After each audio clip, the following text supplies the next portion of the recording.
Welcome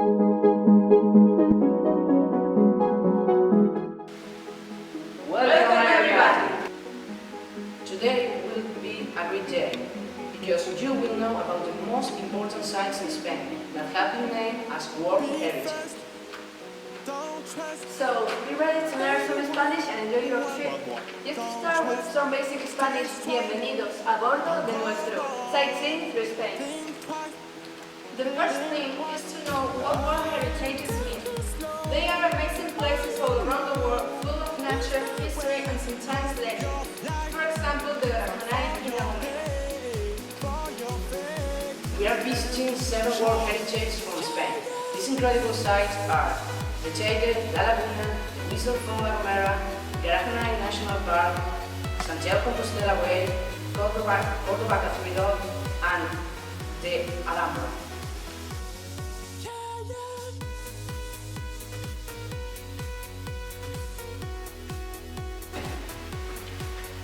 We are starting this great tour in our near environment, the Canary Islands, in Tenerife. We can see the Teide, the mountain at the left. Have a look at its impressive height. Whoa! It's really amazing! Do you know that it's about 3,718 meters high? And this is the highest point in Spain. Really? I didn't know that. And it's also the 3rd highest volcano on a volcanic ocean island in the world. Do you know if it's still active? Its last eruption occurred in 1990, but it's still active. It was named as World Heritage Site by UNESCO on 2007, and in 2013 it was the 9th most place visited in the world. I guess most of you would like to climb it. It's an amazing experience.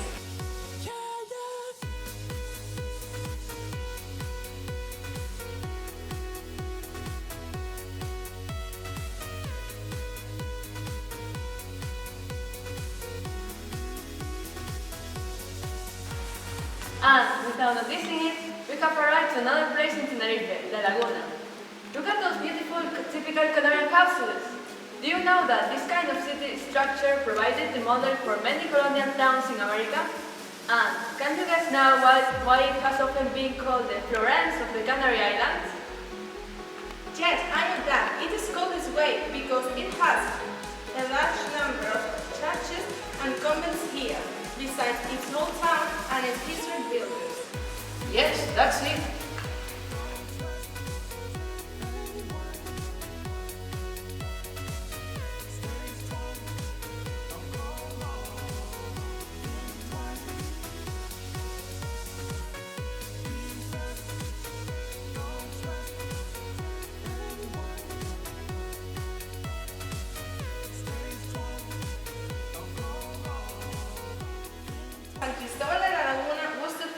Non-fortified Spanish colonial town, and it follows the model for many colonial towns in America. The city is the 3rd most populous city of the archipelago and the 2nd most populous city of the island. Wouldn't you like walking into the streets and imagining you are an 18th century inhabitant? Close your eyes and I'm sure you will get it.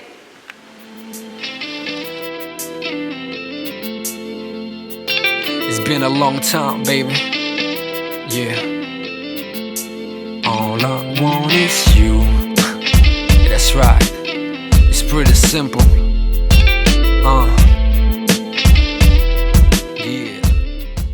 After our exciting trip on the ferry to La Gomera, we are here to learn about the most important and peculiar traditions of the island, the Gomera whistle. I'm sure you'll be curious about how it has become a World Heritage, but you will know the reason why it's happened as soon as you heard it. This is a whistle used by some of the inhabitants of La Gomera to communicate when they were in their routines. It's possible to carry about a distance of 5 kilometers. Can't you imagine the shepherds in the dams whistling to tell the others the lunch was ready?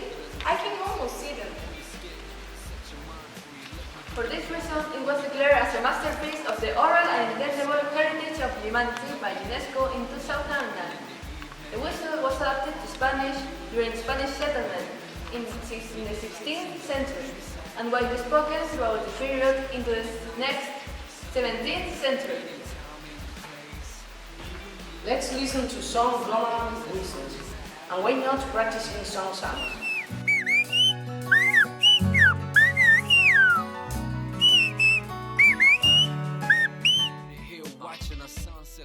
As you can see, we have moved to the center of the island of La Gomera to get to the Agnone Park, which is named after the beautiful legend of true lovers and their eternal and unconditional love. This is so romantic. This natural park was declared as a national park in 1981 and a World Heritage Site in 1986 by UNESCO. It occupies 40 kilometers square and it extends into each of the 6 municipalities on the island. Wow, it's very big. One of you now, open your eyes and get up on it. We've been loving in the morning, loving in the evening, in the park, on the beach. Do you know the story of Gara and Hunay? Gara was a princess from La Gomera and Hunay a prince from Tenerife.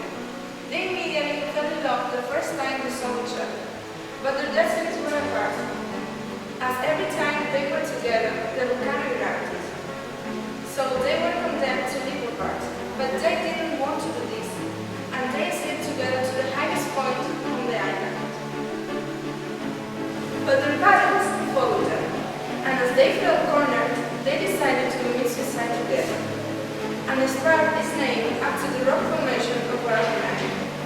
Here you can find many flower species. This type of vegetation resembles the one found in southern Europe during the Tertiary period.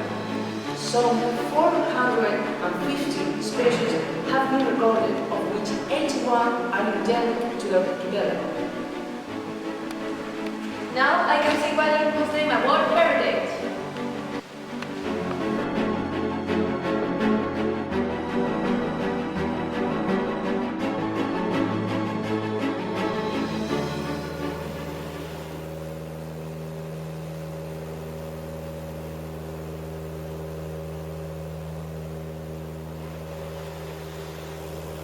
Well, I hope the travel complaint to the mainland has been relaxing short. And now we will go on with our Spanish World Heritage Tour here in Santiago. But here you're not going to find any monuments or natural park. In this case, we have a cultural itinerary from the French-Spanish borders to Santiago. The pilgrims take to reach the final point to the Santiago de Compostela Cathedral. But this must be very tiring. Do you know how long it is? Yes, 765 kilometers. Do you dare to try? Certainly not!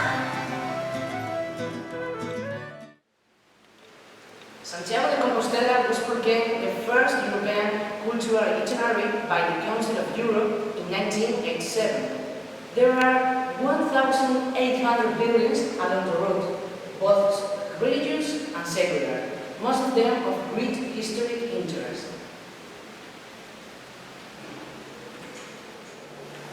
Look at some of the pilgrims doing the itinerary. Perhaps we can take some with us.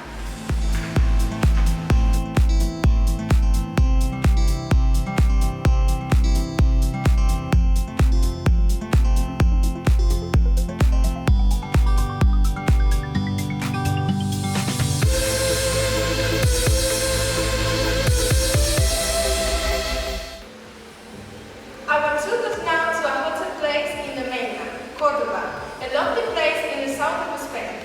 Let's know a little bit about Córdoba.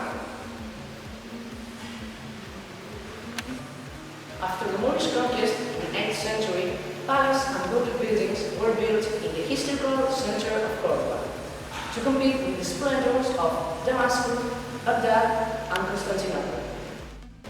An example of it is the Most Cathedral of Córdoba. Its Catholic name is the Cathedral of Our Lady of the Assumption. It was originally a Catholic Christian church built by the Visigoths, although it was later converted to an Islamic mosque in the Middle Ages. After their conquest, it was made a Catholic church once again. Whoa, it's really impressive. Yes, and we have the possibility of visiting it to admire its great columns. So let's go into it.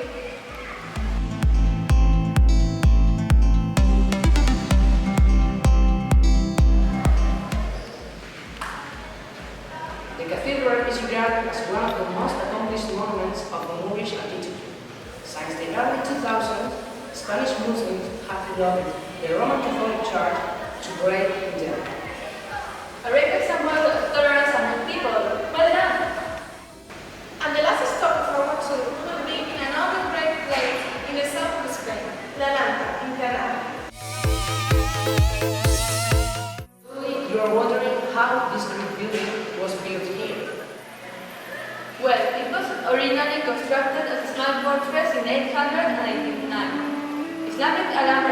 Alhambra's Islamic palace as we know them today were built for the last Muslim emir in Spain and the court of the Nasrid dynasty.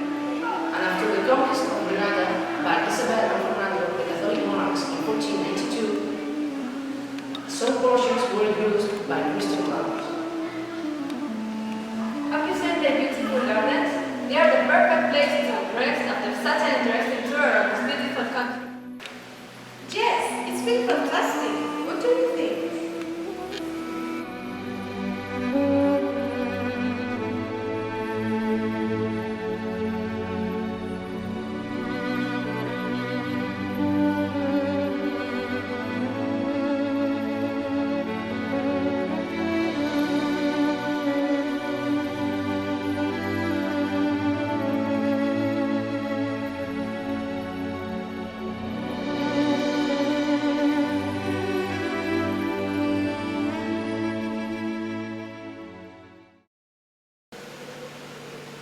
I think we should finish with another thing that it is not World Heritage, but is very popular in Spain and mainly in Andalusia, the tapas. Would you like to try some? I know a wonderful bar nearby with delicious Spanish omelette and cooked squids. Absolutely, let's go for it.